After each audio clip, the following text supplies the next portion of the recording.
Welcome to A Woman's Brew, where women talk about beer. Today, our bags are checked and final calls are being made for the boarding of our flights. That is, our beer flights. I'm Joanne, and this is Tori. Hello, hello. And we're two beer-loving women on a mission to get more people drinking and talking about great beer. Come join us.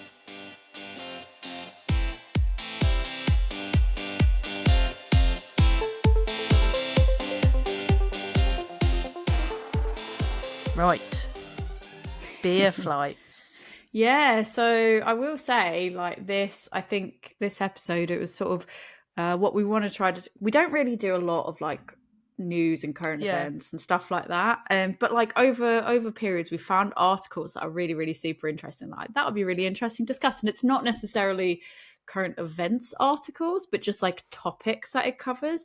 So we were going to kind of do an episode where we each picked an article, we talked through the article, we talked why it was interesting and talked about it. But the one to start off that sort of occasional conversational episodes that you're going to see pop up every now and then, because let's be real, it helps us work through stashes.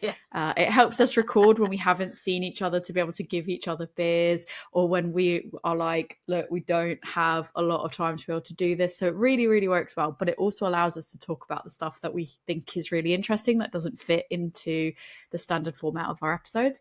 But this was one where the initial article that sparked this conversation, we both had found independently, and we're like, oh my God, this is so interesting. We should have you seen this article? And the other person's like, yeah, I found it as well. I saw it as well. And I thought that you would think it was interesting as well. So this was one that we were like, oh, that's good. And I think in my efforts, we're going to talk about 2 articles today, overall topic about beer flights. And in my efforts to try to find that original article, I found another article. I'm glad you found that second one, actually. It gave there were some really, really interesting points in it as well. So we thought we would record it. We were like, we could solely do an episode just on beer flights. And the funny part is we're not even drinking beer flights. So we'll talk what we're drinking about in a second. But what I did do would be really interesting to share with you at the end, is I did put posts out on social media, not just on my Instagram, but on Reddit and other places as well. So it's really interesting to see people's feedback. So I thought at the end I can take you through some of the feedback. And then there's something that has nothing, I mean, it does have to do with beer flights, but not necessarily these articles. But I was like, oh my God, the audacity, this is wild. I need to share it with you. Okay. So that's a fun little secret I'm keeping in my back pocket. Stay tuned, listeners. This is all separately on my separate notepad that I've got up, and I literally cannot wait to share that with you. So I think we can confidently say that before we read any of these articles, we were definitely big advocates for beer flights. I love a beer flight. I love that you can get a range of different things to try. It doesn't have to be a whole pint. I've always told people to get flights when they're first starting out in beer, so they can try all the things but not feel committed to a large quantity of beer. It's just, I've always thought it's a really good way to expand your beer palette and find out more about all these different amazing beers that are out there.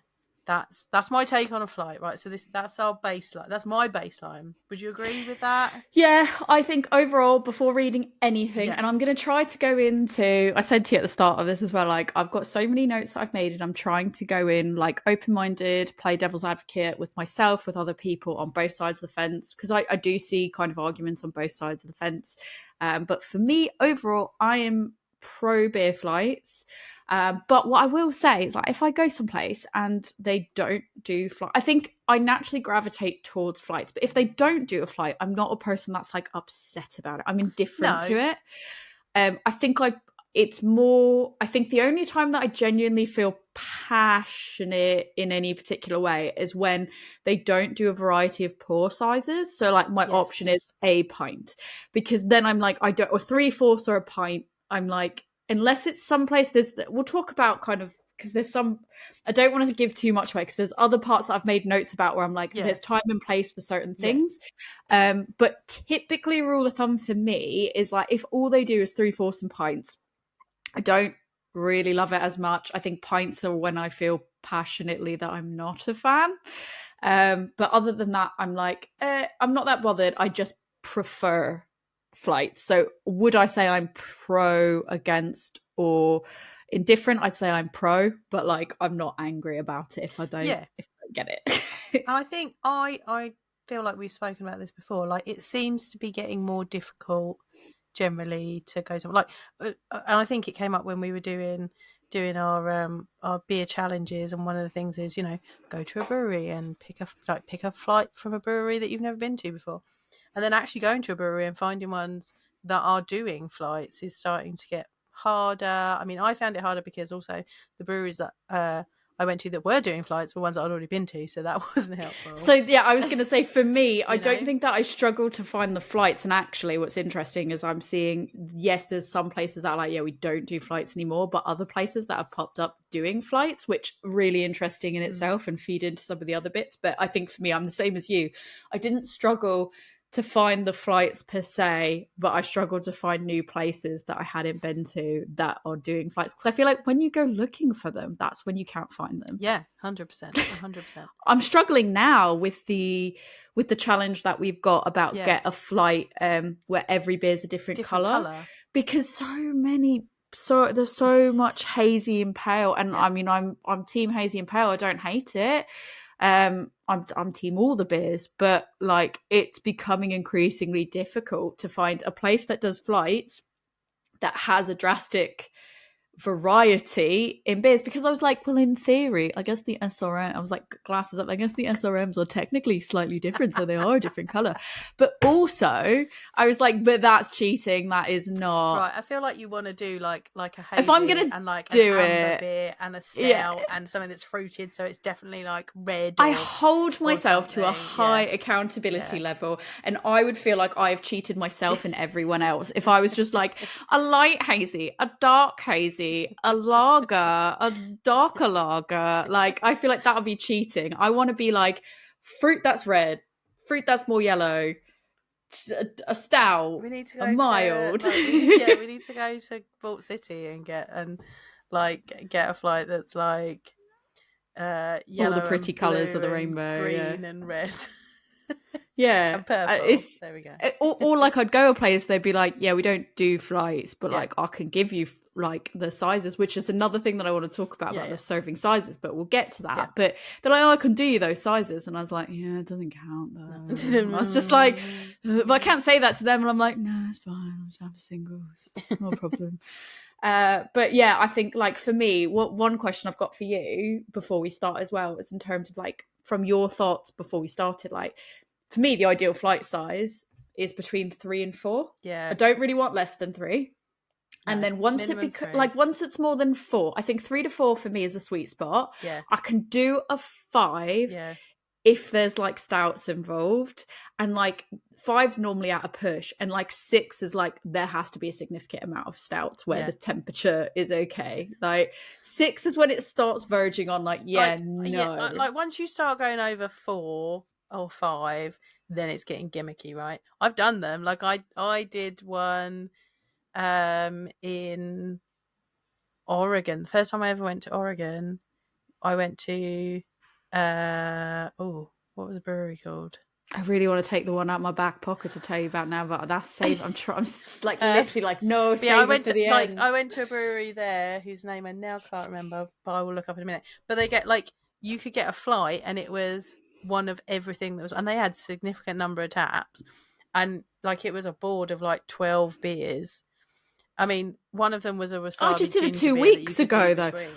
I just did it 2 weeks ago because I felt like at Delirium I was like, well, I've got to go there, so I'll just do the meter. Because it's like you got to. Like I felt like, would I recommend to other people? No.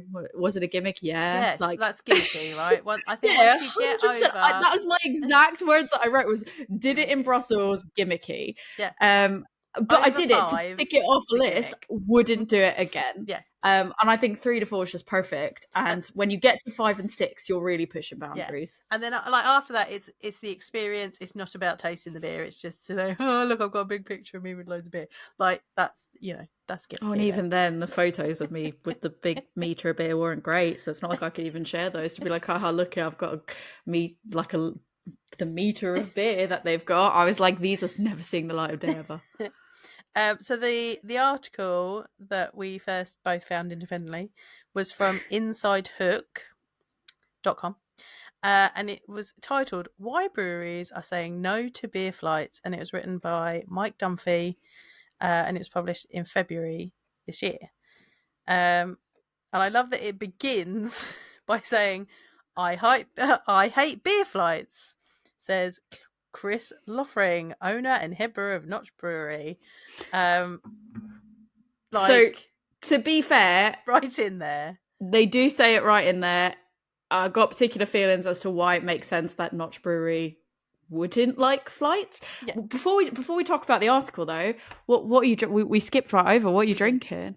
We're not drinking beer flights because we're not doing that at home. We've got beer flights. We've got one that's called a woman's brew, but yeah, I've got one there that I've got my paddle over there. That was such a missed opportunity. I should have done a beer flight, but I just didn't want to open that many cans on a weeknight. No. I am drinking Clara Mexican Lager from Two Flints. Any particular choice why you picked that one? Because it needs drinking. Fair. And I thought Mexican Lager is nice for just sipping on while we're having a chat. But you were like, this one needs drinking. That one needs drinking. I did try to take the same approach. But it didn't taste optimal, so I didn't really want to talk about it. So instead, I have got, because actually it fits the theme, might not be a flight, Allagash Triple. So 9% Belgian style ale. It's a triple. Pretty straightforward there. The reason I picked it, not because you'd get a triple typically in a flight, unless you get the meter from Delirium, and then it's not serving the best quality. It was okay actually. I didn't dislike that one. But it was more because one of the points in the article mentions Allagash as well. So I thought I needed to clear it out my stash. It made sense. And if I'm just going to have one to sip on, I'll have a 9% triple. I'm not making trip traps today, though, which makes me very sad. I should have done a flight, and I could have done a double and a triple, and then I could have done a trip trap one. No, you do love a trip trap. I do. Bring back trip traps, man. I love it. But anyways, yeah, I think getting back to the article, what's the best way to slice it? Do we want to just run through each section and talk about... I guess so, yeah. I mean, so I will preface this by saying...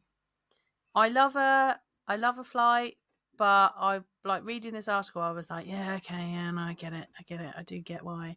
I get that. I think there are reasons. I think there are valid reasons why people are saying they're not doing flights anymore. Does it make me sad? Yes.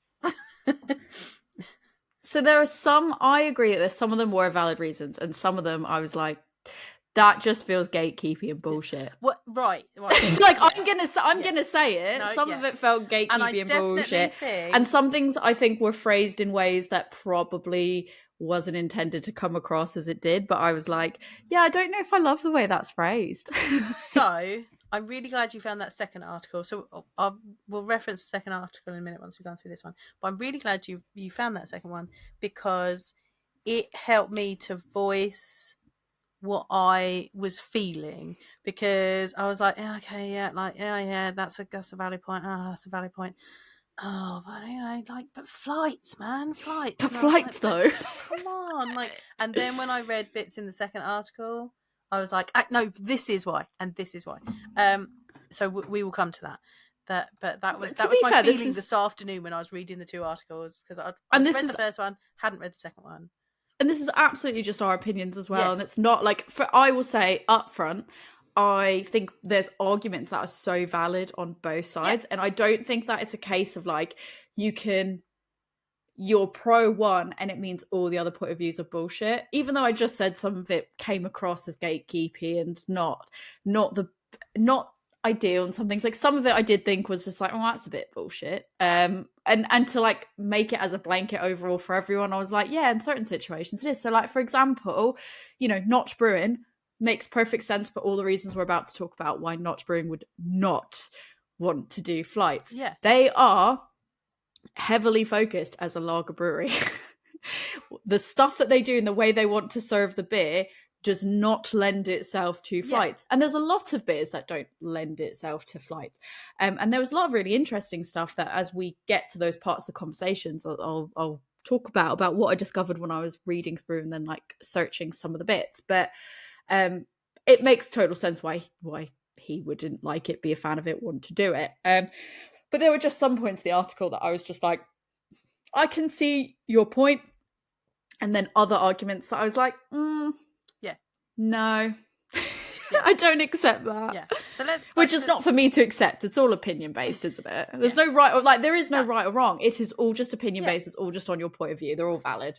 So I'm not going to read out big chunks of this article because we'll put it in the show notes so you can go read it. But so one of the reasons that is cited here with subcategories under it is that they shouldn't have flights because it upsets the beer drinking experience that the brewer is trying to get you to have. So so they highlight that glassware might be an issue. I was going to say, I broke this down, my thoughts and opinions by section. I like did a section that I was like, here's my opinions. Right. So it highlights that, like, you know, certain beers are better in certain shaped glassware. You know, some breweries, taprooms will have invested in making sure that they've got the right glassware, etc. And if you're having a flight, then usually it is one shape of glass that all the beer styles are going to go into this one shape of glass. Now, I am an advocate for correct glassware. However, a lot of places that you go do not have every single different type of glassware that you can have. Like, I'm so glad you said this. So it's going to be like, so they're going to have picked a particular glass that they've decided is, you know, their glass. So that argument doesn't stand in all places. It was interesting because actually the way that it was phrased in the second article, I'm going to jump ahead to the second article just to reference a quote that was from the second article because I thought it was phrased very well. Do you want to just say where the second article is from? Because we haven't referenced where that yes. From yet. The second article is punchdrink.com and then the article, so when you do /article/ craft beer flights debate, like we'll post the links for both of these anyways. But yeah, that's the second one's from Punch Drink. And yeah, so the way they phrased it, I was like, 100% makes sense how they phrased it. They said glassware matched the style of beer is a hallmark of craft beer's maturity. Breweries can highlight their styles with traditional vessels like Kolsch and Stang, or seek to bolster a beer's aroma with more recent developments like an IPA in a Spiegel IPA glass. And then it says, why take 4 different beer styles and dump them all into a uniform taster? And I was like, well, yeah, that's actually a really, really good way to, because they're saying it's more what I liked about the phrasing of that as opposed to the first article. Yeah. It was like you're taking all these different beer styles and putting them into one uniformed glass. Whereas my argument was exactly what you said to the initial point, which is, well, the different beers are designed for different glasses. Well, then my argument is, then you sure as fuck should have every different style of glass there for every different style of beer you're serving, because you can't make the exception. You can't make the exception of, well, we thought this one could be served out of that one, because you're making an exception for that. So why is that okay? Either that, or you're severely creatively limiting yourself, because what you're saying is, I can only ever make beers that are served in the glassware that I have. And I think I made a point as well. I think most places that I've gone to offer, let's say 2, maybe 3 Mac style glasses. Yeah. I don't see a lot of places, like anytime there's something that's not that 2 to 3 standard style glasses, at least over here in the UK. Yeah. I'm like, oh, that's different. And you don't really get that often. And I think that's a good point as well about these articles. I believe they are American based. They're all, so they are American based, which was interesting to some of the points. So these ones are American based. But even then, like in the US, I think I have had experience having even less variety of glasses in the US than in the UK, because they don't want thirds, because that's another type of glass that they have to have. Like later in the article, one of them talks about, but if they serve thirds, then they have to have storage for if they serve flights, they have to have storage for all these smaller glasses that they need for the flights. And I'm like, okay, but you're talking about appropriate glassware. So where do you store all those glasses? And I think also when we talk about like cost effectiveness, right? Let's talk about all the glasses that you are replacing because they're being broken or stolen. The more fancy your glass is, it is like when you go to Longleat and you're like, the monkeys are not taking the windscreen wipers off my car. This was the best thing that someone at Longleat ever told me. They were like, if you're just casual and you're just like, it's all right, just drive through, no big deal, nothing to see here, just a car. The monkeys probably will do minimal damage to your car as you drive through. This is Safari Park for anyone in the US. That's like, what the fuck are you talking about? Talking about monkeys. But they were like, the second you put tape on that car, that's something new and shiny. That's basically like putting something shiny to a magpie. You've put something new and different, and they're like, what is that? And it's drawn attention to it. Whereas like, I know it's a stretch, but like when you have a unique, interesting glass that you don't just see anywhere, the average consumer that really doesn't give a shit how much it costs the business goes, ooh, that's an interesting glass. There's people today, I mean, we're all guilty of stealing glasses. I've stolen glasses back in the day. Everyone's stolen glasses back in the day. But I think the more into the scene I've become, the more I've understood about the cost impact. I've been like, yeah, no, I won't do it. But I still know people that have gone, oh, this glass is cool. I'm going to see if I can buy it. And they're like, I'll just put it in my bag. And I'm like, no. Because that's going to cost them. To be fair, I had a brewer the other day tell me that he hoped that I was like, oh, I've got like your nice glassware. And he was like, hope you stole it from my brewery. Like, was advocating for me to steal it from his brewery. And I'm like, dude. So, you know, but also, these things cost money, people, and the situation our breweries are in, just go and ask if you can buy it. They'll probably let you have it.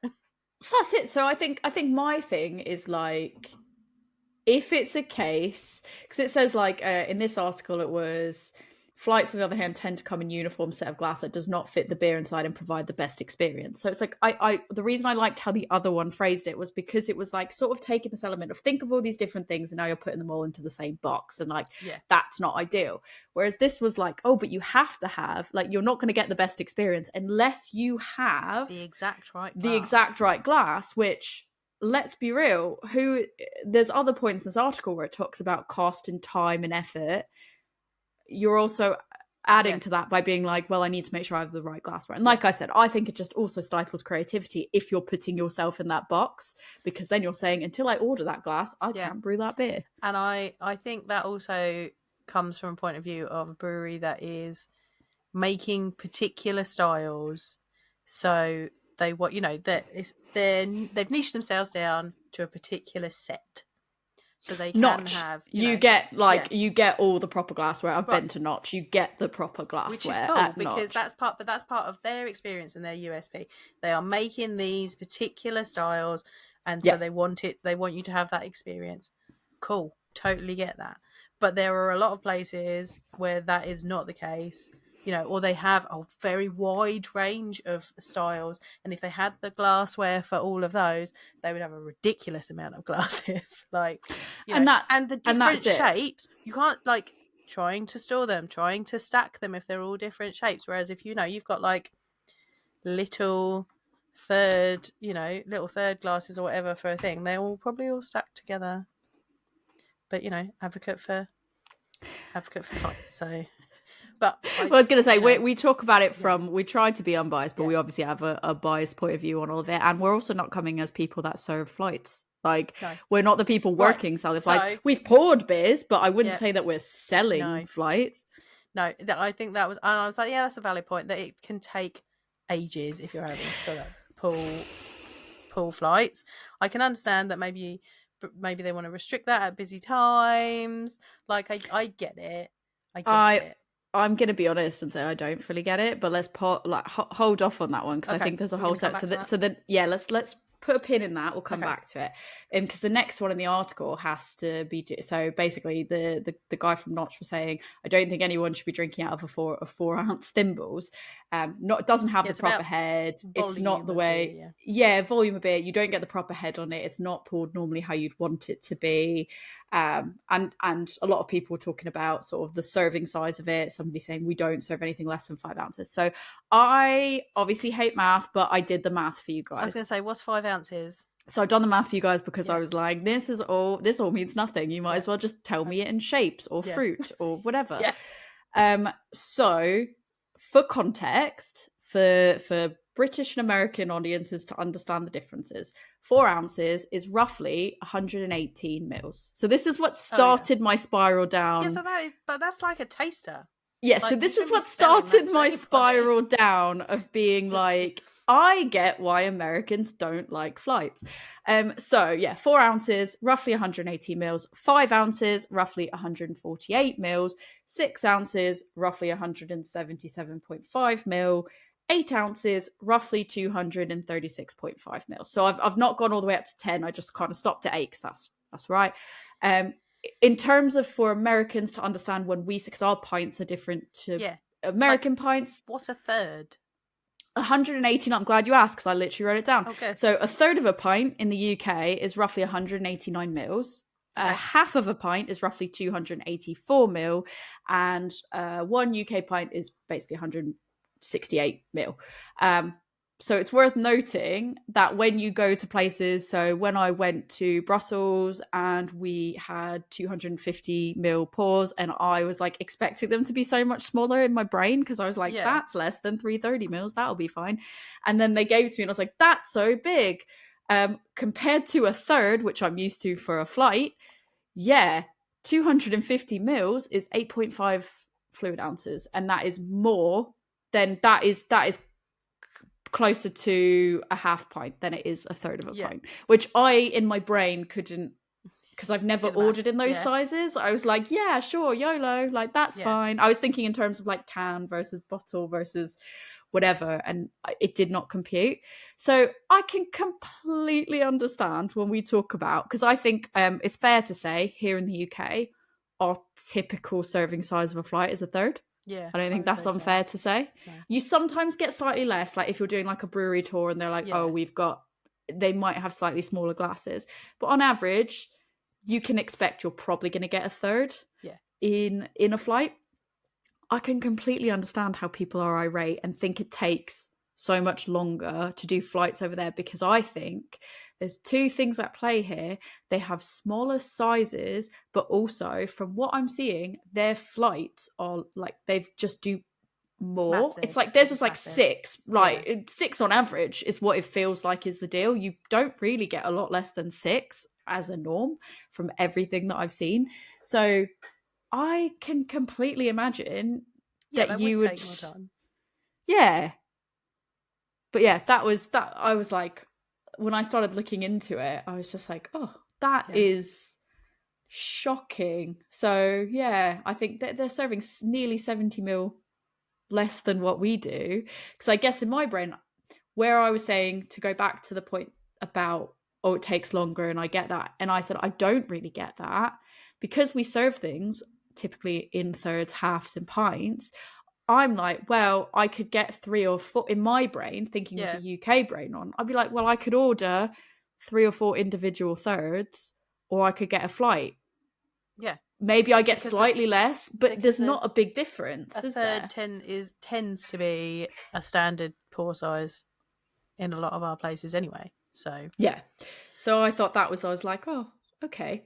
And I mean, I think the thing about the volume argument as well upsets me, because I'm an advocate for smaller pours. Like, I don't think you don't necessarily need a pint of a 14% stout. Like, and yes, as it's a bigger beer, that like it does state that they would have smaller pours, but I like to have smaller pours so I can try more things.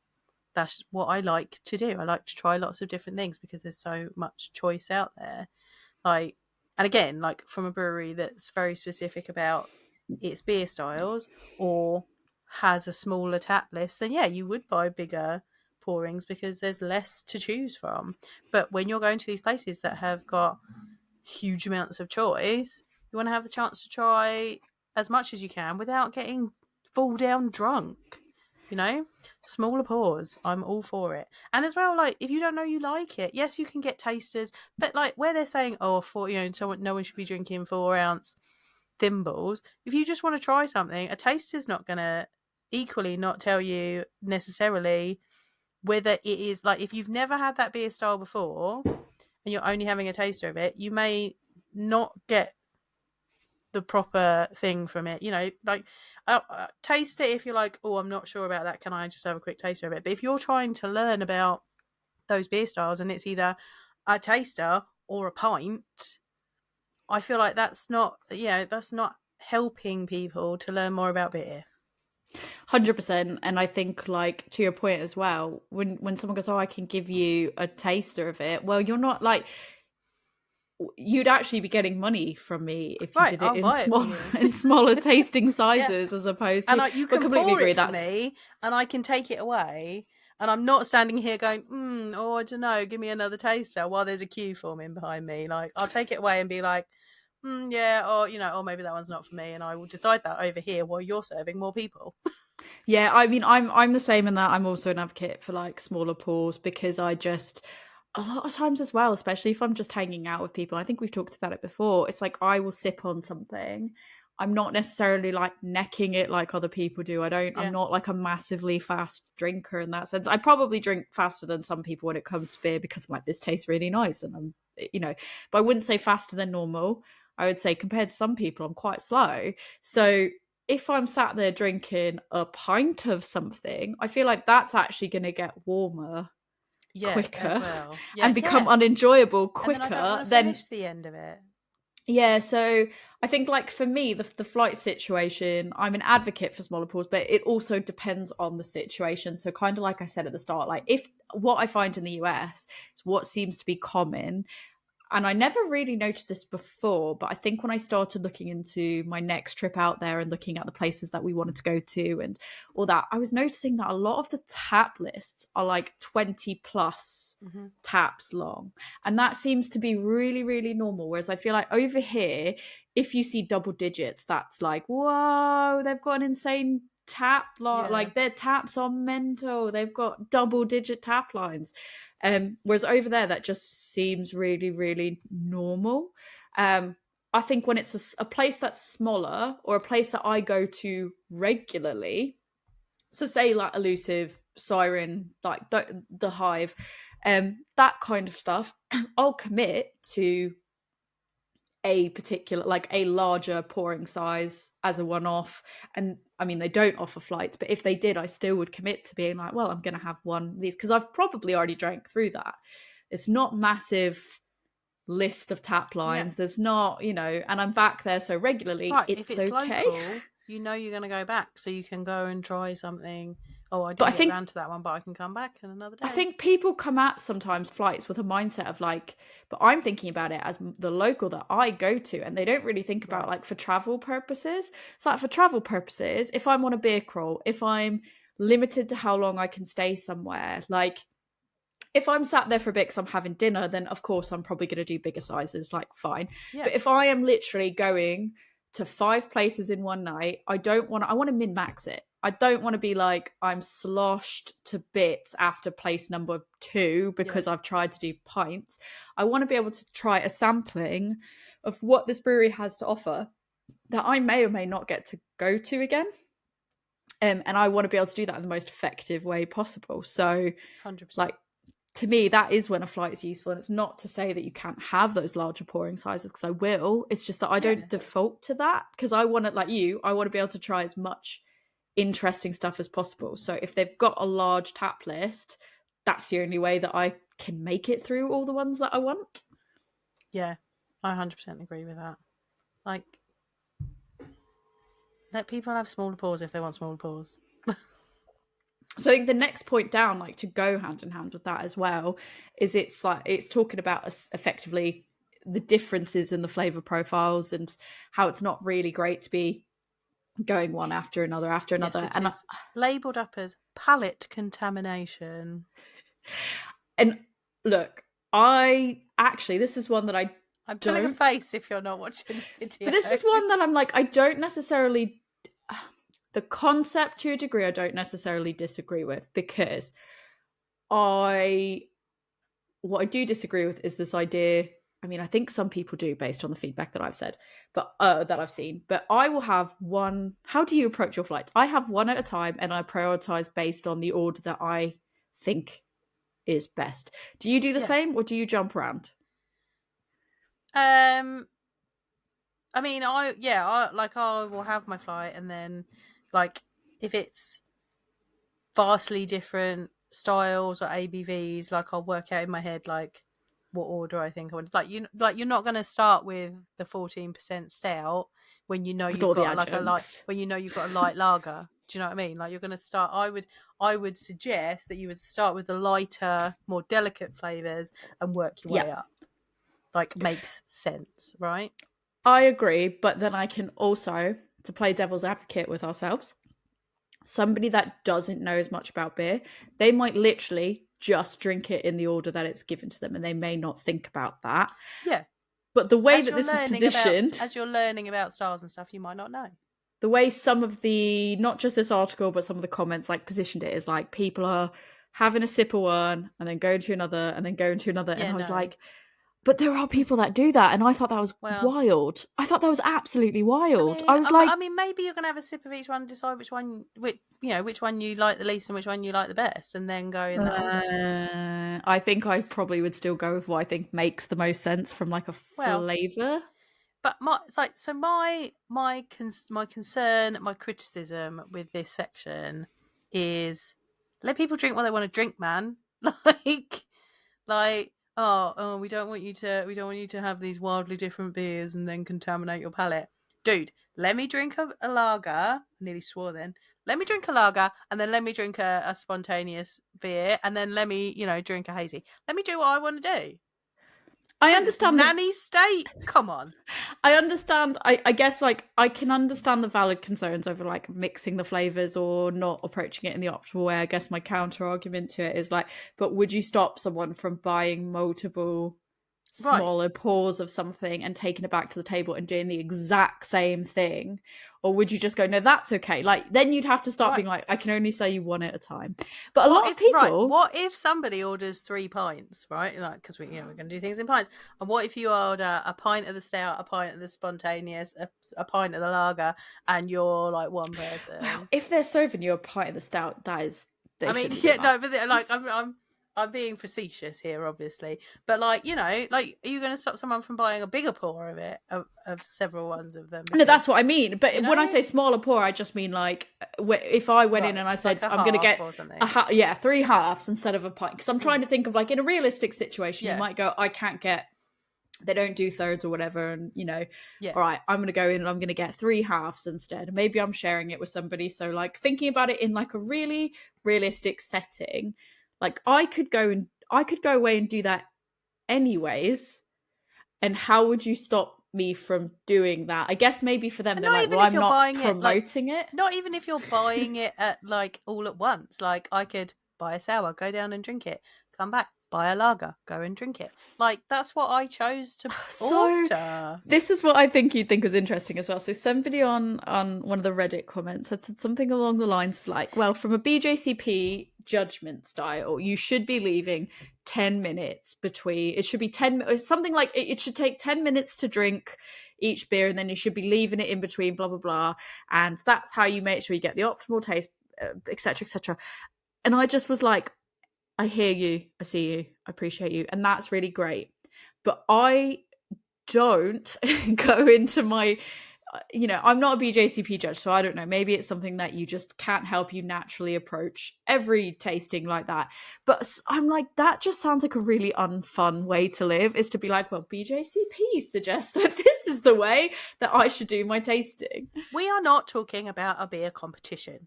We are talking about going out and enjoying yourself and drinking what you want to enjoy.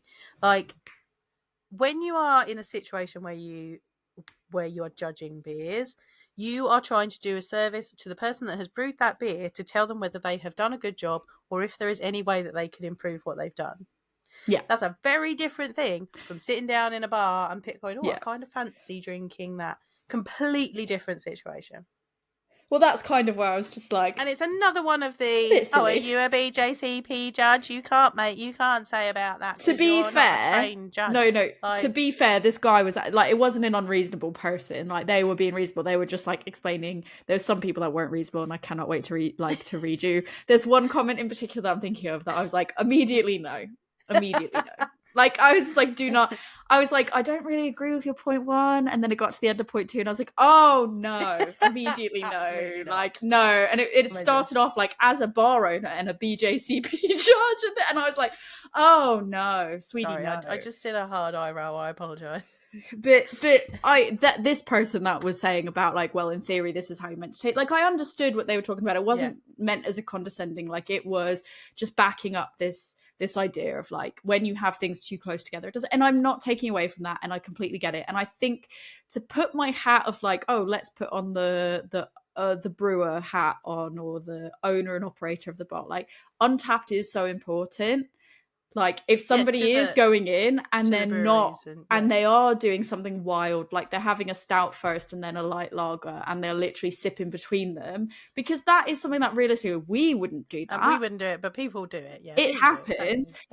I can see that, like, that so far for me is probably the most valid argument that was presented to me to this point in all the arguments, because I was like, yeah, I do get that, but at some point, this is going to be a bold statement to make, because I know that there are people that brew that listen. I think, and I'm not talking about them, but I do genuinely think to some degree there's a lot of ego with these brewers that are like, I know I've made it this way and this is what's best, and you cannot enjoy it any other way than I have intended it. And I'm like, it's not that deep though. Like, it's just, I know that's like, I'm not trying to shit. I know that I'm going to get a lot of shit for this. Like, I'm not trying to shit on people like spending a lot of time and effort. No, don't make this the clip. It's not going to be the clip. I think people have to listen to it at least if they're going to shit on it.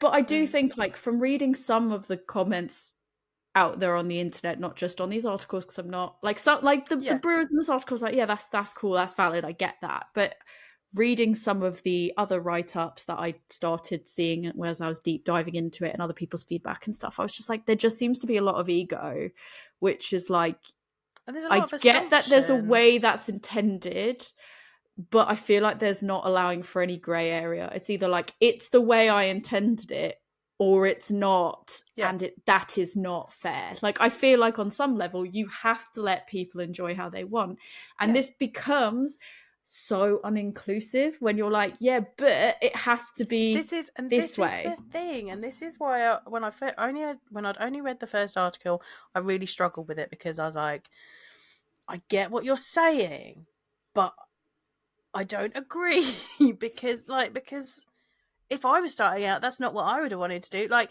and it feels gatekeepy and stuff. And I just, it makes an assumption that the person that's buying that beer understands what that beer style is, understands how it should play with other beer styles, blah, blah, blah, blah, blah. Like, you're assuming a lot of knowledge of these people. And this could be someone that has walked into the bar for the first ever time and has gone, that sounds nice, let me try that. Well, and that one sounds nice, let me try that. And, you know, then you're like expecting them to already have that level of knowledge. And that is how we shut people out of this community and of this enjoyment, and we shouldn't be doing that. But conversely, it's also making an assumption that if you do know what you're doing, that you don't know what you're doing. Yes, as well. Like, if you do know all those things and you do know to take that into consideration, you also don't know what you're doing. Guess what? I've judged beers. I'm a certified Cicerone. I've judged beers. I'm not a BJCP judge, but I have judged BJCP competitions. Not once have we ever had 10 minutes between each beer, PS. And I still would, if I'm, I'll do what I want to do. And if I want to have a spontaneous beer and mix it up and then drink this one next, I'm gonna, because I want to drink that beer, and I will do what I want when I'm enjoying myself and not in a competition situation, or not in a educational setting, or in a, somewhere where I'm doing this to tell people something important about this beer. Like, I'm just enjoying myself. I'll drink what I want. I put grenadine in a beer the other day. Right? I made a beer cocktails. This is where people start getting annoyed. I made a beer slushy and I put a drop of like grenadine in it, and I was like, oh, that's interesting. That worked. Right. But yeah, I mean, that's something that, it was not as intended. Like I've seen Well, I some didn't, interesting but I also recipes for didn't beer go cocktails there. lately. But I also didn't go there. Like when I checked it in on Untap, I didn't rate it because like I was like, I'm not gonna. You can't. When you've made an amendment to You've your brew, changed you've it, not. Yeah, you've changed it. It's past its best before. You've not consumed it in the way it was intended. Like any of that. Yeah. That's not fair to check in. A free No. sample, not free. That's not fair to check in. Like unless you've got a really big pour as a free sample, not quite fair to be like, I had 3 sips and I know what this is. Like I think I've physically put that I had something, but I didn't rate it. It was just more of like I had that, and just to tell myself, Yeah, to remind yourself wasn't that a you had fan it. of that. So that's why I didn't get a bigger order. But like, I would never dream of rating something that I had like a free sample of. But sometimes you don't enjoy it the way the brewer wants to enjoy it. But like, if you've enjoyed it, does it matter? I guess that's the question. You have put your art out there now, my dude. You cannot control how people consume it. And I think that's just for me. But again, to play devil's advocate to ourselves, what I can understand is the way I choose to drink it, where I drink one after another. If I've got a whole bunch of lighter, like paler beers, and I'm sort of making my way through, I'm having conversation, like by the time I get towards the end of it, it might very well be that they're not the optimal temperature as I work my way through. So like I can see actually like some of the points that it brought to me that I didn't really think about before were like when you're drinking at, and also like when you've got like, it's not just wildly different styles, which what they talk about is wildly different styles clashing. I argue what fucks me the most is when you go IPA, dipper, Yeah. hazy pale, and then you're like, shit. You're like, which one of these beers are all the same colour is which? Yeah, 100%. And then when they're using similar hops, and that's the mosaic. This one's a Nectaron and Cascade and Simcoe, and this one is Simcoe and Mosaic and Cascade, and this one's and then you're just like, I haven't a clue. I literally haven't a clue. It doesn't matter if I leave 5 minutes between or 10 minutes between or 20 minutes between. Like some of and I'm not saying this is all the case, and they could all be really enjoyable and tasty. Yeah. But actually, I arguably think that is the harder thing to do. Yeah. But again, admittedly, like it made me think twice about when you're talking about that. Like I would be very conscious. Like I am more conscious that some of them are warmer than optimal by the time I get to them. So yeah, that's the next. So the next thing is temperature and carbonation. Fair. I think, if you've got a lot of them and you've started at this end and it, when it was poured, it was optimal, but now it's been sat there a little bit, so it's probably got a bit warm, might have gone a little bit flat. Like I can get that. It's not going to stop me buying a flight though. Because also, as we previously said, if I bought a pint of it and I get to the bottom, it might, when we were out in Germany having a stein of it, that can take a while to drink. So by the time you get to the bottom of it, I'm like, this is warm now. Can I ask if you've ever done this thing? Anymore. I need to ask if you've done a thing. Okay. Have you ever? This is so stupid. Have you ever been like out drinking on like a night out, and like it is just so late in the night, you're like, I'm done, like absolutely done, and you just keep getting these like big volumes of beer because someone's like, hey, like, oh, you're at like a concert or something. I don't know. I'm trying to think of when you just be like handed beer. Someone's just handing you a beer and then you're like, oh, I've done it at beer festivals. Someone's just handed you a beer and you're just like, I'm done. I think I'm done. And you have to be like, when someone's not paying attention, you're like, whoops. Oh, no. And you're like, oh no, I spilled it. This is so sad. I've not done that. So I have not done that. So what I normally do is I will find a quiet area and it just kind of get edged onto a table. And yeah, but what if it's like a glass you want to keep? You can't be doing that. Well, like that's what I'm saying. At a beer festival, I've gone, whoops. Oh, well, yeah. I mean, just go get rid of it in the water.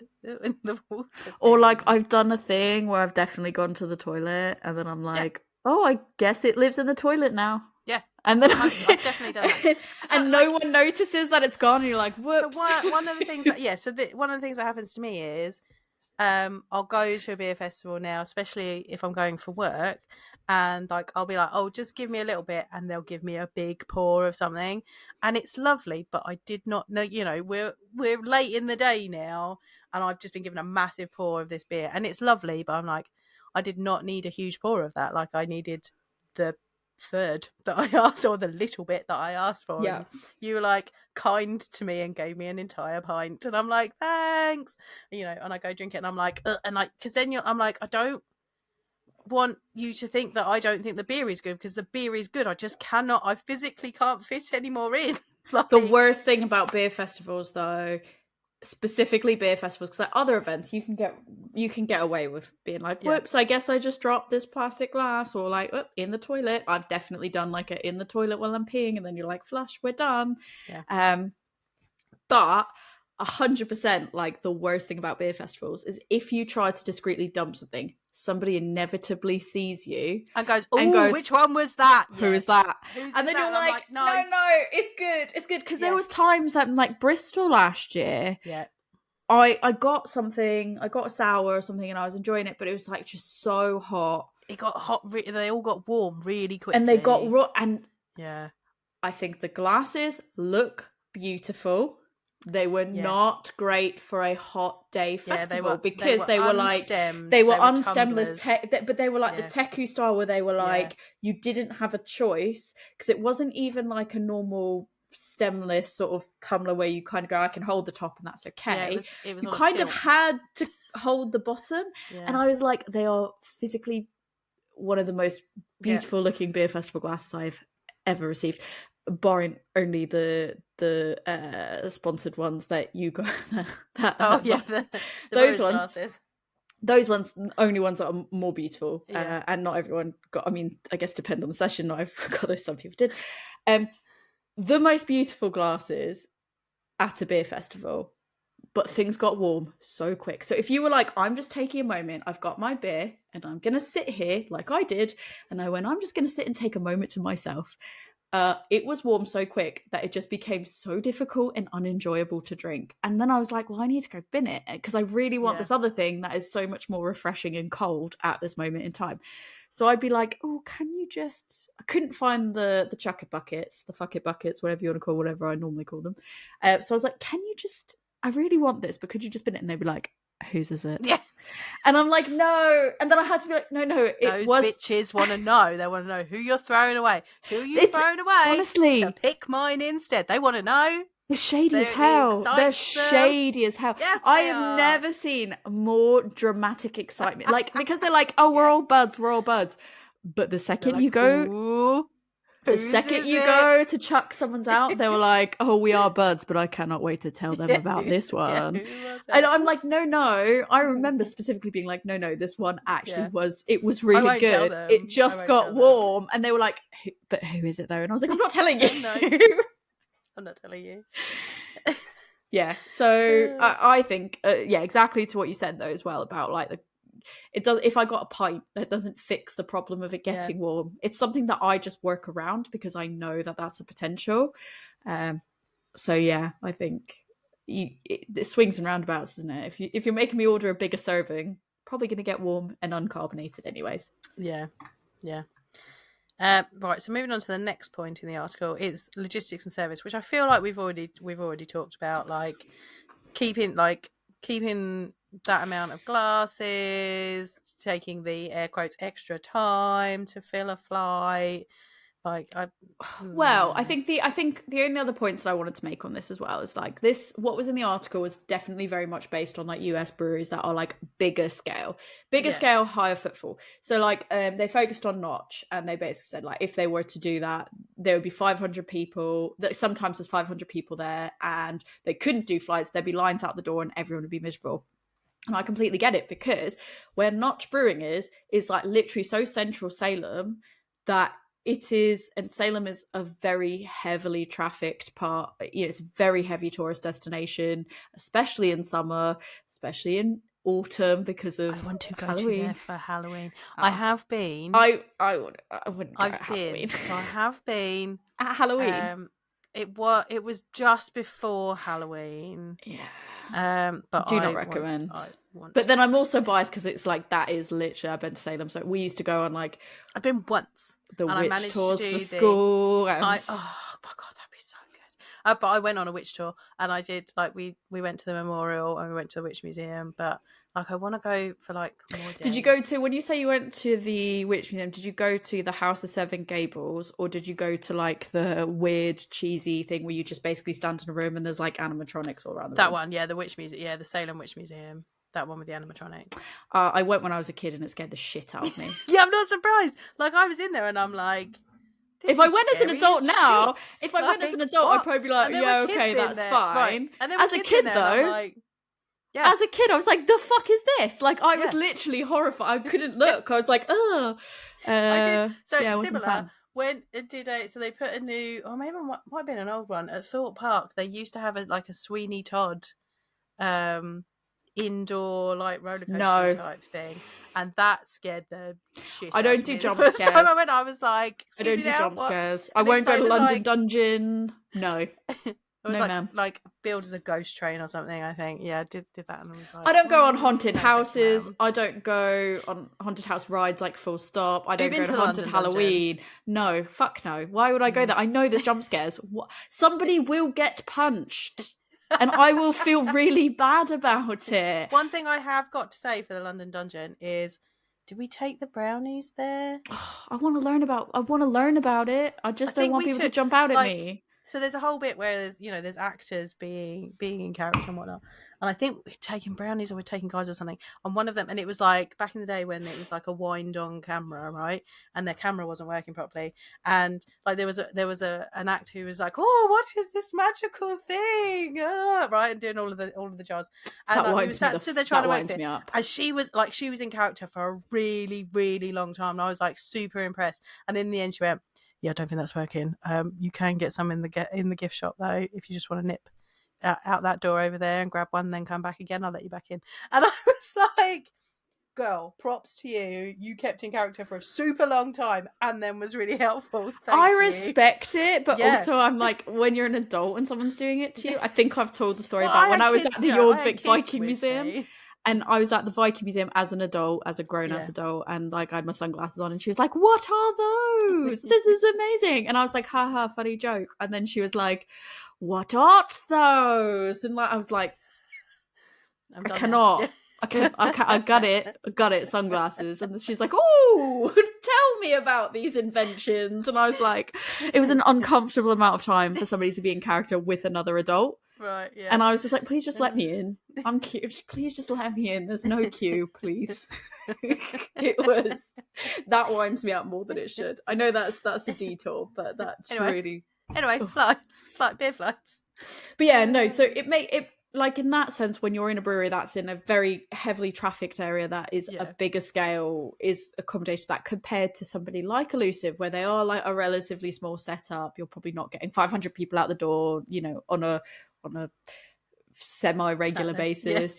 Like I get how that could be horrible, especially if you're trying to serve them in different ways and and then you have people that are indecisive. I think I can see the POV of like someone gets up, doesn't know what they want, which I think fundamentally is a problem with the person and not a problem with the serving mechanism. But you can't control one of those things. So like you can control how you serve it. You can't control the irritating people that come up and go, "Oh, I don't know which ones I want. Oh, can I try this one before I commit to it?" It's like you're getting a flight. You get no samples. You are getting a flight. That is your sample. Take it. So yeah, I think I get that aspect to it. But I have also seen, which I think is really interesting recently, so this is all under the assumption that it's like build your own flights. But recently I went to Disruption. We do pizza and pint Fridays now at work. So we went there, and the last time we were there, they had started doing flights, and they had done like two different ones, which I think one was like core range and one was brewer's choice. And they were set prices. And then there was like a build your own, and that was like variable pricing. Yeah.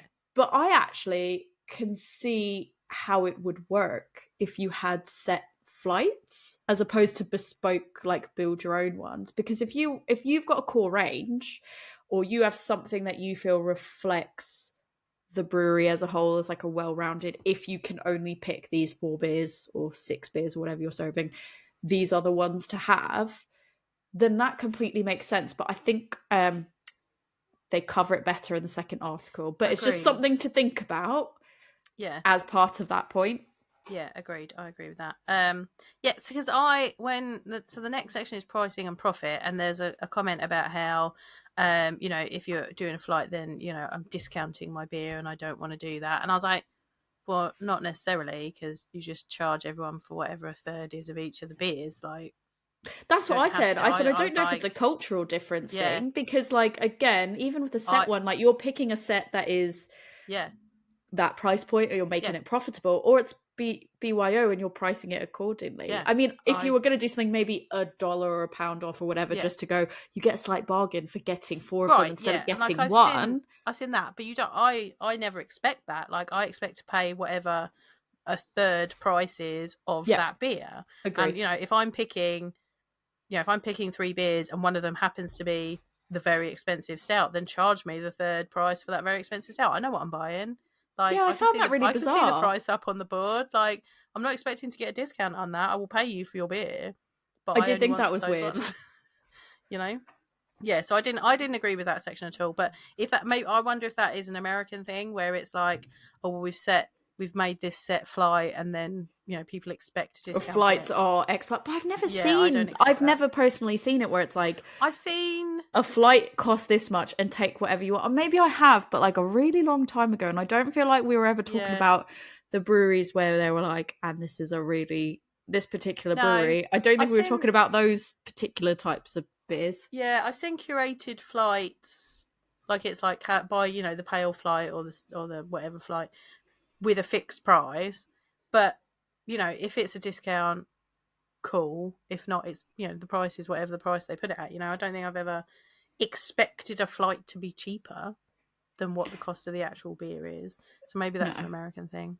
I don't know. It's just really. I just thought that was a really bizarre way to even consider that. I will say this next section. I mean, is there anything else you want to say on that? Because I feel like we've covered that ground pretty well. The next part, it said younger. So basically, they're talking about a brewery from the co-founder of Outside Brewery, which is near Asheville, North Carolina, and he said, "I think flights are a relic of that bygone era of the dad verse." And it said, what doesn't Gen Z like? They don't like things their dad likes. Whatever my dad thought was cool in 2006 is not cool to me. Which is 2006. That's right. That's not that long ago. I was like 16, 17 at that point. I made noises during reading this section. I was like, And what got me is he points out young beer drinkers generally often don't have the ability to make such. This is the part that wound me up. Genuinely don't have the ability to make such decisions about what they want. Put yourself in the perspective of someone who just turned 21, he said. You go to a brewery and see 18 taps. It's so overwhelming. They want simplicity. So they typically just order whatever their friend tells them to get. I think that is doing such a massive disservice to everybody that goes into that place. And I'm not saying that there won't be people like that. Yeah, but it does such a massive disservice to make an assumption that a 21-year-old can't work out across 18 taps what they might want. And I think beyond that, not doing flights actually works against helping with that, because what you're saying is you don't know what you want anyways, so just have whatever it is your friends are getting. That is not encouraging inclusivity, a promotion of education around what these 100%. Things are. It's not helpful to help change that mindset. It's like you might as well just be going, have this macro lager and just go sit over there. Go have a Miller. We've got that. This isn't for you. And I'm sure that's not how he intended it.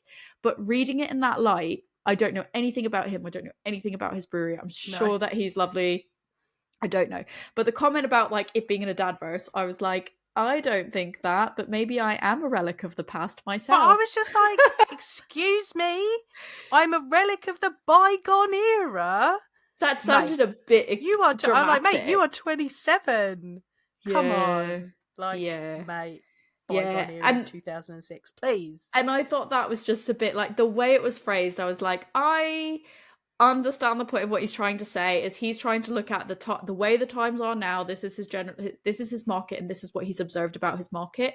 The way he's chosen to say it for me, I really just it got my Hard back up disagree. Yeah, because I went, hard how disagree.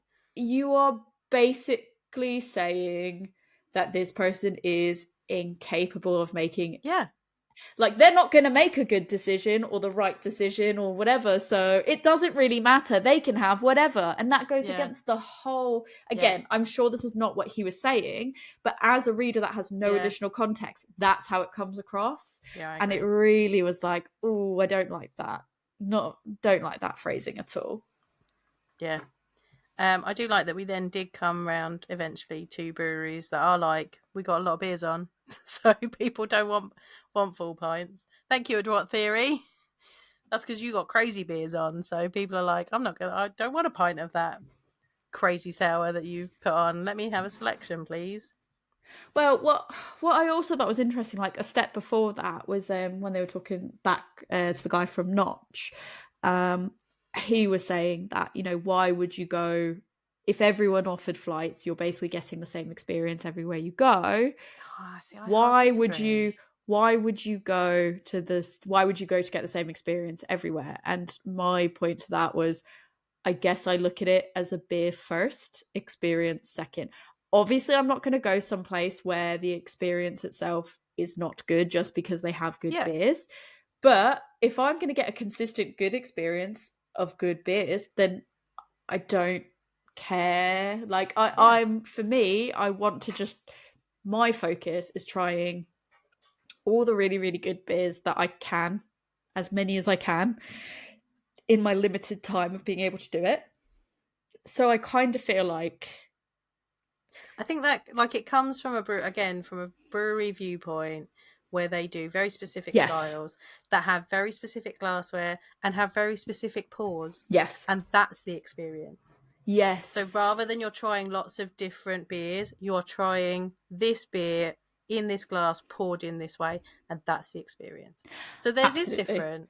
And I would go to a brewery that does that and expect that experience. I wouldn't necessarily expect a flight from them because I want that snip or the mixture of the two bit. Like I want to try that, and then to have that proper experience. And you do want a bigger pour, or you do want a particular glassware. Yes, I agree with that, but don't stop it from happening everywhere else just because 100, your experience 100%. is different. I think it's not to say that you don't have these pockets of really unique, different, really good Yeah, experiences, and you want to seek out the different experience. Anything that's like quirky. I went to a pub in London, and they had like, it was like near Waterloo, and it's because I refused to go to Brewdog Waterloo, and we needed to get a drink somewhere, and I was like, nah.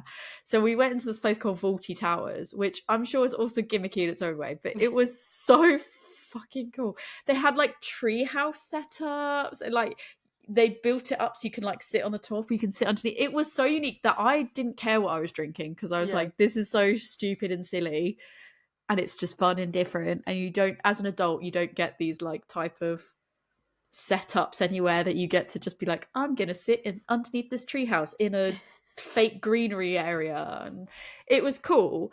And I think that's a unique experience regardless. And like for me, regardless of what I was drinking, I was with good people, it was fun. Something like that, yes, that's a unique experience. But I don't look at it as like, if everywhere or the majority all have the same experience and it is a good experience and the beer is really good, that I'm like, oh no, I don't like this, don't want this again. So I yeah, get what he's trying to say, but I think he's coming at it from, like, exactly as you said, he's coming at yeah, it from the perspective of someone that has a very unique experience to offer. What do you do if you're a brewer that doesn't have something that is unique to offer? yeah, And I think, yeah. unfortunately, there can only be so many unique experiences in a particular area. And again, like one of the bits that he says is like, we we'll walk you through it. If you don't know what you want, we'll walk you through it. Okay, so you won't pour flights because that takes too much time, but you will spend time with an individual customer, talking them through everything and letting them try everything. So I Does did. that similarly not take the same amount of time? So I think from the notchers perspective, I think that for them it was all about the experience and how they serve things. It was the other brewery that had said like, it was another brewery that had said, oh yeah, but like we prefer to talk you through it and do this and that. And then I was like, I said the exact, I wrote a note down that was the exact same as yours, which is like, it takes time to pour them, and somebody said to clean up after them, and I was like, what do you mean clean up after them? What is different about pouring that as opposed to pouring a larger measure? I don't know. Maybe I'm missing something, so that's fair. But it was like, one argument was we don't have the space for all these glasses, and then another argument was like, yeah, but it has to be served in the specific glass. And then you have an argument of like, it takes too long and is too many pain points for taking the time to serve it. And then another one is like, but we'll happily give you samples and talk you through it. And I was like, you can't have it both ways, I guess. I think, and I think at the end of the day, it's your bar, it's your brewery, you can do what you like. Yeah. I'm not going to get mad if a brewery doesn't offer flights, but also don't stop other people from having flights if they want to. Oh yeah, because they full on said like, oh yeah, they might order a pint, but then they might have 12 5-ounce samples, and you're just like, so what's the difference between pouring 12 5-ounce samples or like a set of 6? Like that just seems wild to me. But about like the whole samples thing, this was something that I wanted to talk about as well. Like really interesting to me. When you say samples, what do you mean by sample? I mean, like 2 fingers maybe in a glass, right? So like we're talking 3 mouthfuls maybe if you're lucky, just enough to like, because you're not paying for it, so exactly, it needs to be a little bit enough for you to be able to taste it and make a decision. When we say samples, we think free, just enough to get a taste for it to know if you like it or not, and it leaves you either wanting to go more or going, actually that's not for me, right? It's enough that you can get the taste in your mouth. So the first sip is like, you've had it, great. Second sip, your palate's adjusting. Third sip, okay, I think I know if I like this or not, right? Yeah. This article is describing sample pours. They went, some breweries scoff at offering beer flights, but they always happy to give samples, usually in small pours of 5 to 10 ounces. So to put that into perspective, 10 ounces? 5 to 10 ounces is 148 to 295 mils. That's a beer I'll pay for. That is a beer. But they are, so that is it, is they will sell the beers. So what I understood is they will sell beers in what is called sample sizes, which is 5 to 10 ounces. But I think that is so wildly confusing and misleading to call that a sample size, because then some people go, oh, you can't rate on Untapped on a sample. That's not okay. It's like some people go, you can only have a pint. Taster. If you don't have a pint, you cannot go, no, because then there were some people clarifying going, I wouldn't rate on a 250 ml serving. It has to be more than that. And I'm like, how much is enough to know if it's a decent beer or not? Like when I know whether I like it, whether it's a good beer, like I know. Like I don't need to have drunk an entire pint. Like if you're like, that is when you're getting to the point of, is this a sessionable beer? Blah, blah. Is this a sessionable beer? Is this a beer I would drink pint after pint after pint after pint? And that is a whole different thing to, do I like this beer for me? It was just, I thought that was crazy. That was like, more than what a half pint is considered a sample size. Yeah. And I think there's no uniformed approach to it either. So like, it's just really misleading and confusing when someone's like a sample. It's like, they could mean a taster, or they could mean a 5 ml pouring, or they could mean 5 ounce pouring, or they could mean a 10 ounce pouring, which is more than half a pint.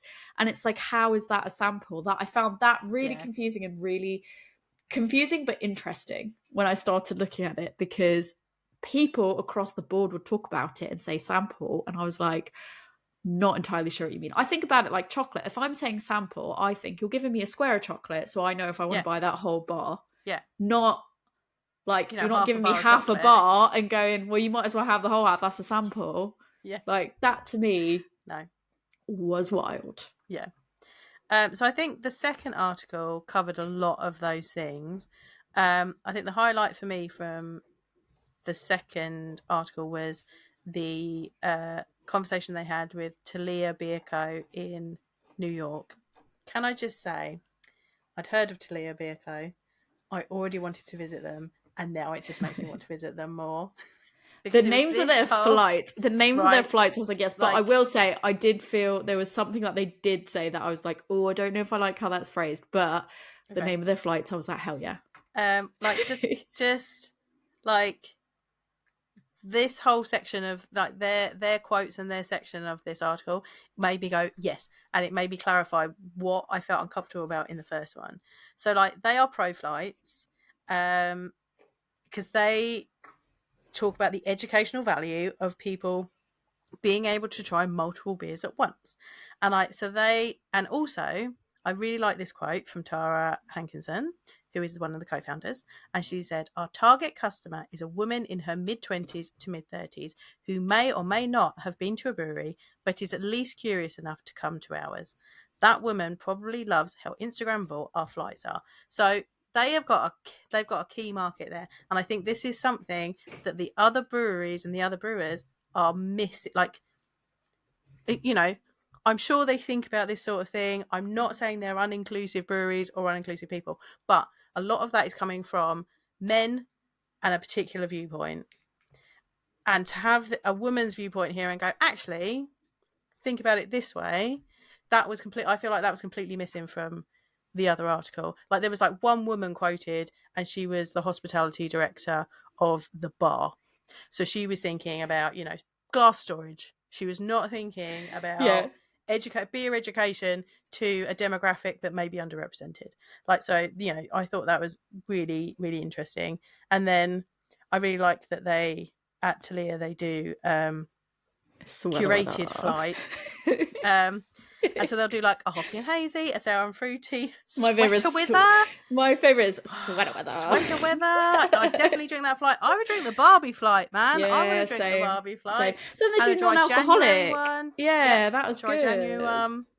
I want to Yep. go just for the As they beer flights. say, people drink and eat with their eyes. So seeing beautiful flight boards has changed their impression of what some people thought a brewery could be.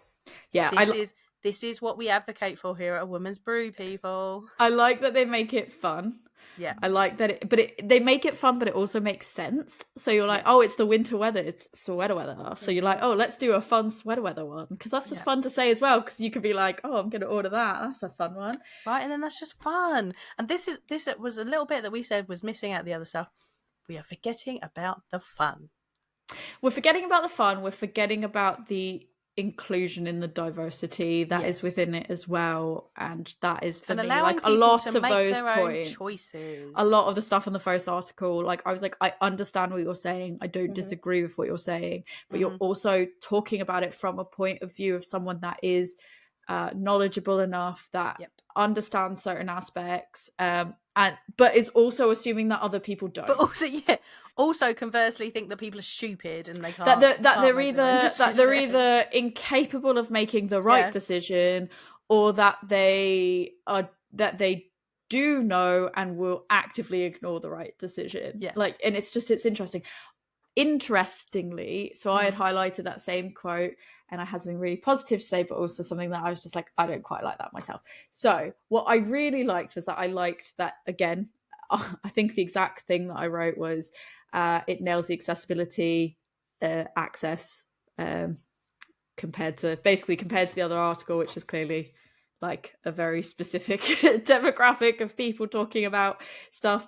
This is another voice that is sticking out, that is thinking of those other demographics, which is, to me, I was like, this is just nailing the accessibility and the accessibility. The accessibility and the diversity. Really love that. But I think what I didn't like was like that last bit was that women probably loves how Instagrammable our flights are. They probably do, but for me, I was just like, girl, you can make anything Instagrammable if you care enough. But also, I think what I didn't like about it though was just, I think it's a personal thing with me, because I think what I struggle with on a personal level is when there are these stereotypes of like, if you're a woman, you must just gravitate towards, this is pretty, so I like that. And I know that that's not what was intended. But for me, again, like, if I'm going to have a go at the other guy that said, something that I went, yeah, it just didn't land how it was intended with me. Again, I know that that's not how it's intended. It's a comment that's being like, yeah, this person, it's talking about this person that may not have been to a brewery before, and they might not know anything, but they know that it looks nice. But I was just like, yeah, I didn't love how that was like phrased, just because I felt like it was playing into that stereotype of like, oh, I have this because it's pretty, and that's also okay to do. But it's just when they say, oh, their target is people that may or may not have been to a brewery before. I'm like, there's some people that will just be like, I love the name, I love this, I love that. And maybe some of it is it's really nice looking and visually appealing. I think it was just how it was phrased. I was like, just not a fan. Like, I wish that not because of how she's chosen to phrase it, but because of how I think other people will read that and see that and project onto women. And I think that makes, I'm trying to figure out the best way to explain it, but that's how not how she said it, but how other people would pick up on that and then be like, stereotype, haha. Women like pretty things. Well, do you know what? Actually, I like an Instagrammable flight. So, like, it's that advocacy, right? Yeah. Like, the whole point of diversity and inclusion is that you can do what you want to do, and so you can be very knowledgeable about beer and know all of this stuff, and also want a pretty flight for your Instagram. Like, you can have all the things. Like, you can be a hard-ass lawyer and still wear pink to work every day because 100%. I just super excited about the prequel Elle Woods TV show that's coming. Super excited about that, by the way. Talking about lawyers in pink. Interesting. I didn't even know that was a thing. Yes. Did you not see it? Like, it was everywhere. No. Like, I don't watch live TV. It was on my Instagram, girl. Your feed's weird. You don't get the good. No, I get mental health and dogs. Shared that they're doing a prequel series of Elle Woods before. I get the guy that just goes like emotional damage on everything. That, so. Yeah, I get Pedro a lot. I get a lot of things. Elle Woods prequels, not what I get. I'm a theatre girl. So I get nerd stuff. I get food stuff. I get coffee Legally stuff. Blonde was the last musical that I worked on, so it makes sense. It checks out. There you go. It does checks out. But yeah, like I said, that was more my own. Yeah, it's nothing that she said. It's my own issues because of what I have dealt with of people taking a stereotype and running with it because they're like, but that person said, and it's not what that person said that was wrong. It's the context in which other people use it in. Because then I think a lot of it. I don't like people. I don't like people, yeah, and that also comes up on my algorithm, so that's fine. But I think what that comes to is like, I feel like I've seen people project those type of statements in ways that I'm like, oh, that's not how it was intended. But yeah, I think anyway, overall, the themes across the both, I think that I felt like I empathized most with lager breweries because I could understand how like the lager breweries were the ones that don't fit the bill the most. But I wouldn't do a flight. Like, I mean, as an educated person about beer, so, let's take it from my viewpoint. As a person that's educated about beer, I wouldn't want a flight at a lager brewery because lager is formulated to be drunk in quantity. You want to have it in a particular way, so you get it in its best way. Like, all the things that they said, like, that's true. But specifically to lager, like, if I know I'm going to a lager brewery, I'm not expecting to walk in there and get, a pallet of a flight. No, absolutely agree. And I think other things that I learned was just digging into the differences in the culture. And I think we're coming at it from the viewpoint of people in the UK. And we have thirds. We have a larger serving pools for our flights, less in a flight comparatively. But then also we've got like less option. A lot of places have less option to choose from for those flights. So it's not, I think we are coming at it where we're pro because our experiences are so different, and like sample sizes, pouring sizes, it's insane how small some of them are, and like but that's apparently I like flights because I'm from the dadverse. the dad generation. But yeah, I think the fact that even it was dads, like it wasn't even parent verse. It was dads because maybe it's because mums are cool, right? No one wants to be king of the grill, do mums they? don't drink beer. No, depends on how you take it. I'm not putting words in anyone's mouth. I am putting words in no one's mouth. What wound me up was the second part of it, not the dad verse. I mean, that also wound me up. But the second part, I was like, do not. Bygone era. Bygone era. And then don't reference 2006 as a bygone era. Say like 70s or something, or like 60s. They didn't have flights in the 70s, Tori, so that his point doesn't stand. I know, but then I mean, the second article said like if we're talking about when flights went out of fashion, we're talking about 2003. So I was like, that was like not even that long ago. So I was like, that is such a big disparity between 2006 and 2003. But yeah, I think there was the second part where I was like, you can say what you want about me being a member of the Dadverse. I'm a proud king of the grill. You get out of here. I've got my Asics on as we speak. You do not talk about other people. They know. Maybe they're just choosing to drink what their friends want because they think it looks cool. But either way. But yeah, so I think the only other thing that I think didn't really get talked about across the articles as much that I actually think is a bigger problem. I know I mentioned it in passing, but people being indecisive, or like when you don't offer flights, surely that has to mean that the request for samples goes up. Yeah. Do you know the thing that really gets me is if it's really busy and there's no way of like seeing what's available from afar. Like you have to do it on like a clipboard. Just put a thing, right? Like put QR code. Put some out there. So yeah, because pay for Untapped. If you're a very busy place, and I from the queue can't work out what I want, so then when I get there, that makes the queue even longer because I'm having to now decide. Like I haven't had the opportunity to check beforehand. That is a logistical problem, I think, in a bar. Like you need to find a way to make sure that people aren't just standing in the queue blithely and then getting up there going, what do I want? Now I've just been stood in this queue for 25 minutes and I'm going to make everyone else stand in it for 45 while I decide. I am genuinely joking about saying don't be cheap, because I know that paying for Untapped, it is like an expense that you don't get a lot of. I say as I'm drinking out of an Untapped glass. But like, I guess maybe that's the difference though, is because like I will, if I can see there's a queue, I will, before I join that queue, go up to the bar and go, sorry, do you have a menu? And I will grab it and then go stand in the queue. Or I will go and I'll take a photo of the board and then I'll go stand in the queue. So like, because my anxiety says be prepared when they get to you, I physically, if I had to go up and not be prepared by the time I got to that front of that queue, I would be like, I don't know. But then it feels like lose-lose as well, because if you say, I don't know what I want, so just pick, I will drink anything, just pick like whatever your favourites are or whatever. I don't care how much it costs. All of it sounds really nice, just pick whatever.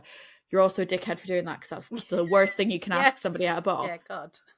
So I'm like, what do you want? Like, do you want me to make it like that? In theory should be easy for you. It's like, I'm telling you I like everything. Put whatever in a glass. I don't give a fuck. Like, I'm here to try whatever. Lucky dip. Like, I like that. I like the lucky dip element.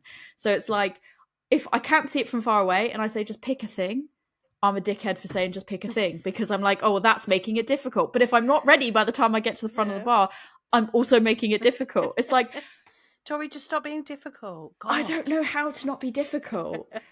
Talking about that, difficult people, I cannot wait to I know we've only got a little bit of time, but I cannot wait to tell you some of these like Reddit responses that I've got. So I did put a poll out across, like I said, across Instagram, Reddit and everything. So I got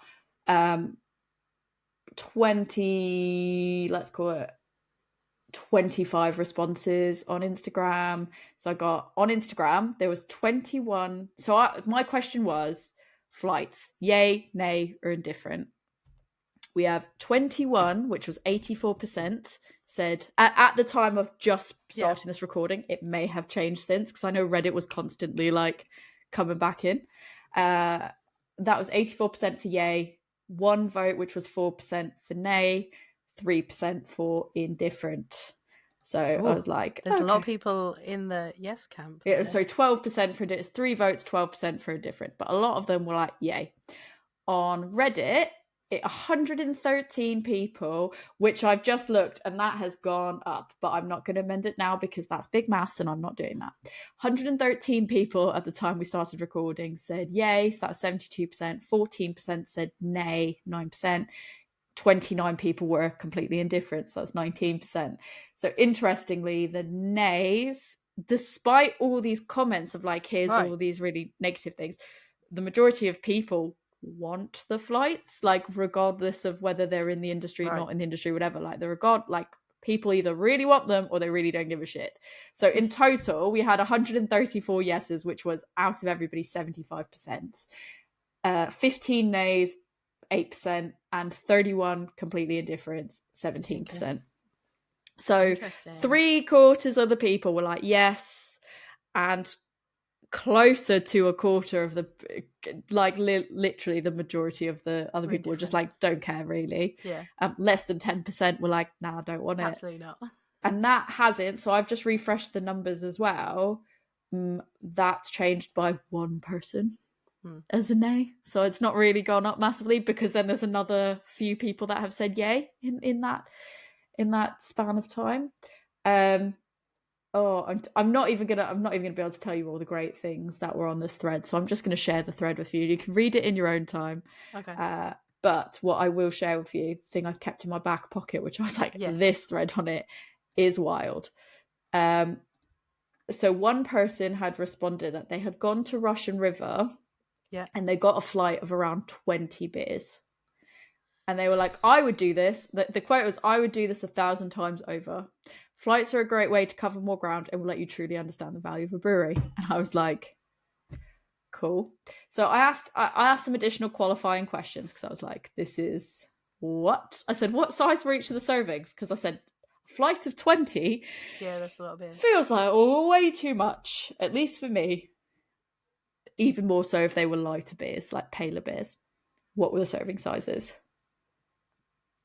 Do you want to have a guess what the serving sizes were? Oh, God, were they something ridiculous like 10 ounces? Do you want to try again? Were they bigger than that? No. They were smaller than that? Yeah. Yes. I'll give you one more shot. They weren't thimble-sized 4 ounce, were they? Thimble-sized 4 ounce. We should be so lucky. They were 2 ounces. Do you want to know how much 2 ounces is in milliliters? Yeah. It's just under 60. 60 mil? So not even though. 59.1471. That's not even a shot. So I'm rounding it up to 60. That's about what, like 2 mouthfuls, 3 mouthfuls? No, I don't if you're know even either. lucky. That is. Back, it's gone. So I am going to share with you now. 20. I'm going to share with you. How are you even tasting the beer? I'm going to send to you in the chat another post, not the same person, another post that shows what it was. It's basically it's a full flight of their menu, and this one only has 16 in it, not even 20. Like they're literally just shot glasses of beer. Or 18, sorry, there's 18. They might be slightly bigger. Well, I can't work out the sizes of that. But when you scroll down in that thread, someone said it actually only works out to 2 pints total, so it's not aggressive. And someone said only 2 ounce pours, and he went, exactly. So those are bigger than 2 ounce pours, I think. I don't know. If you look you can't work it out. Look at the size of the beer cap next to the size of the thing. I think I've had beers that size and they were about a third. That is not a third. There's no way that's a third, because that looks quite thin. That looks quite a thin glass. I know this is not really great. Go on Reddit, people. But they might be quite tall. I am looking at it. I'm not entirely sure they are. So that's 2 independent people that have said about 2 ounce pours. So a total of nearly between 18 and 20 work out to be 2 US pints, which are smaller than UK pints. There's no way that's a third pouring size of a UK pint. No. Well, I mean, I'd be interested to know how much that cost. I asked that exact question! How much did it cost, Tori? I didn't get an answer. I don't think. I'm scrolling through to see if someone responded. But that was my immediate question, was that I've asked both people now, like, how much did it cost? Nobody, I don't think anyone responded to me. I'm having a quick scroll through just to see. I mean, if it's like 2 sips of beer, that's pointless. But if it's a bit slightly more than ridiculous, that, isn't it? yeah. But they're like, but you got 18 of them or 20 of them. Oh, here's a better photo of it, of the baby thimbles. And I'm like, I know that we talk a lot of shit about Russian River. I get it. I don't talk shit. No, about we don't Russian talk River. shit, but I just say what I say is they're fine. I mean, yeah, it was fine. Yeah, I feel that's are... hypey. No way, my hand would fully cover that glass that stood out on the side. Yeah, but I think that's more than 2 ounces. I don't know. If 2 ounces is only 60 ml, like, they look like similar pour sizes to some 25. Beers that I had. So you go, as for the beer, they feature a sampler of all the beers on tap, typically between 18 and 20. They had 19 when we were there. You could do a flight of all for $25. So that's like $1, nearly, like a little bit more than $1 a beer. That is, well, that's not that bad. That's not that bad. In terms of pricing, that's not that bad. Yeah, but I wondered if it was, going back to the discounting beer chat. Don't know. Depends on what beers are in there, I suppose. It's one of everything on their menu. Yeah. So they've priced it as everything they've got on their menu. So yeah, interesting. Yeah, but they look like similar sized glasses to a brew pub that I used to go to in Canada, and it wasn't a small, like it was a small amount, but not a crazy small amount, and you'd get like six choices, or you pick 6 different beers from a wide range. I reckon it looks quite small. Like looking at it in that second photo, I can see how it looks small. I can see how somebody's saying that's 2 ounces. I'm like, yeah, okay, I can understand how. But then I can also understand the lure of like the tourist attraction of going to, like, as a beer nerd, going to Russian River and getting all the beers. I think for me personally, I'd rather just order larger serving sizes each, because like I feel like that would be done in 3 sips for me, and I wouldn't even get to enjoy it. But yeah, I thought I kept that one in my back pocket because I thought I'd share that one with you. Like, somebody is gone and you get 2 ounce. That's multiple sources saying 2 ounce serving sizes. Whether or not in a photo it looks bigger, multiple sources have worked it out to be 2 ounces. When I Google how much is, maybe I need to Google fluid ounce. Hang on, maybe that makes it different. No, it is 2 US fluid ounces equals 59.14 milliliters. I'm going to go measure that out in a minute. Yeah, I was going to say I might do that as well, just to know. I just need to know now. But I know that I did 40 mils the other day times 2 for making a slushie. So I know roughly what the 40 mils look like. And I'm like, ooh, add another 20 mils into it. And I could see that is about like 3 sips. Well, there you go. I don't think any of this has changed our opinion. I think we are all still pro flights. I think as is everybody else. I think I am still pro flights. I think it's just a case of I have a better understanding of why people. Yes. I think it's not so much why people in general are no, but I have a better understanding of why. My takeaway was from my personal experience and doing digging because of this article. I think that there's so many more, despite what they want you to think, there's so many more barriers to entry to beer in the US, to craft beer. It feels like there is definitely more barriers than people maybe want to admit about that. And it is more difficult, and flights play into that as well. And I'm not saying that, breweries don't have the right to be like, this is how I want to serve it and this is how it should be and all that. But it's not changed my mind, but it's opened my eyes up to how that difference in some of those areas play into it. Yeah. So it was an interesting read. I hope people go and read this and read both the articles, and there's no right or wrong answer if you're not. And then let us know what you think. So Tori, if people want to tell you what they think about flights or about that flight of Russian River, because I'll share the link to that picture as well in the show notes. Share the link to that. Where can they get hold of you? They can find me. I mean, you probably already have. Some people might have already even voted on my poll. But if you want to add any additional context to that, please feel free. I'll happily have this fun debate because I enjoy a good debate. It's nothing personal. Don't take it personal. We can have a fun little debate over a beer. You can find me at adventures_in_hoptimism on Instagram, or you can email me if you want to email me even more like wild links from Reddit. I'm all over that. You can find me at adventuresinhoptimism@gmail.com.